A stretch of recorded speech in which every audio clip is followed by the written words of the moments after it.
कामाग्नि, क्रोधाग्नि, जठराग्नि होती है, ये छिपी रहती है, प्रत्येक जीव के अंदर रहती है। देखिए, जब अच्छी तरह भूख लगती है, बहुत देर से भोजन जब मिलता है तो भूख जब लगती है, जैसे हम भोजन करते हैं तो जठराग्नि में सब स्वाहा होते जाता है। अब क्रोध आता है तो वो भी क्रोधाग्नि है, हमेशा थोड़ी क्रोध आता है, समय समय पर उपजता है। और कामाग्नि भी प्रकट हो जाती है, जब समय माहौल मिलता है तो कामाग्नि भी प्रकट हो जाती है। तो सबके भीतर अग्नि रहती है।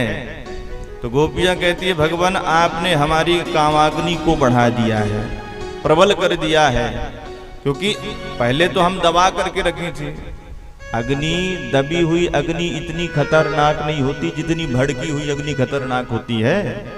पहले के जमाने में मैया लोग भोजन बनाती थी चूल्हे में, तो दोपहर को भोजन बनाएं और जब भोजन बन जाए तो उस अग्नि को बुझा करके कंडे में लगा करके राख में दबा करके रख देती थी कि रात में फिर से थोड़ा ईंधन लगा करके आग प्रज्वलित कर लेंगे, माचिस नहीं मारना पड़ेगा।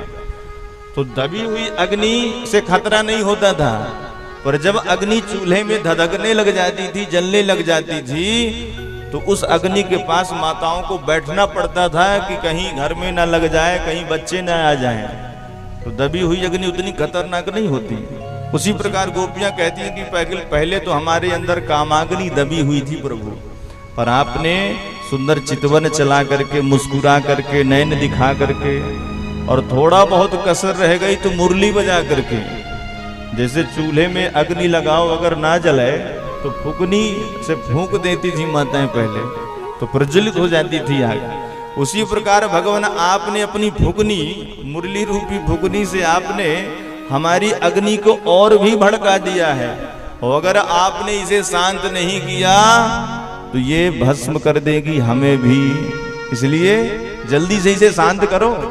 भगवान ने कहा तो जाओ भाई, यमुना में जाकर के कूद करके नहाओ तो बुझ जाएगी अग्नि। गोपियां कहती यमुना के जल से अग्नि बुझने वाली नहीं है प्रभु, तो कैसे बुझेगी? तो गोपियां कहती है, सिंचाग्नस्तुत धरामृत पूरकेण, हे भगवान आप अपने अधरामृत का पान हमें करवाइए। अधरामृत का जब पान करवाएंगे, अधरामृतों से आप सींचेंगे, तभी ये अग्नि शांत होने वाली है। ये अधरामृत क्या है? अधरामृत सज्जनों, जो इस धरा में सुलभ ना हो वही तो अधरामृत है। मानो आज भगवान ने गोपियों से कहलवा ही लिया कि भगवान आप हमारे मनोरथ को पूरा करो। देखिए, अभी तक भगवान गोपियों के पीछे पीछे भागा करते थे, किसी का दुपट्टा खींचते थे तो किसी की मटकी फोड़ते थे, किसी की तरफ देख करके मुस्कुराते थे। तो गोपियों का स्वभाव प्रतिकूल था, भगवान अनुकूल थे पर गोपियां प्रतिकूल थी। पर आज जब गोपियां सब कुछ छोड़ करके भगवान के पास आ गईं, गोपियां अनुकूल हो गईं, तो भगवान का स्वभाव प्रतिकूल हो गया। इन प्रेमियों की ऐसी ही दशा होती है, कोई समझ नहीं सकता कि प्रेमियों की स्थिति कैसी होगी।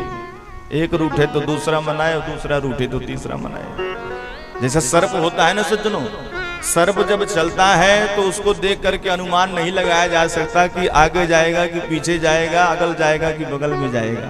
उसी प्रकार प्रेमियों के भी लक्षण होते हैं। आज गोपियां सब कुछ छोड़ करके जब भगवान के पास आ ही गई, तो मानो भगवान भी गोपियों को अपनाना चाहते हैं।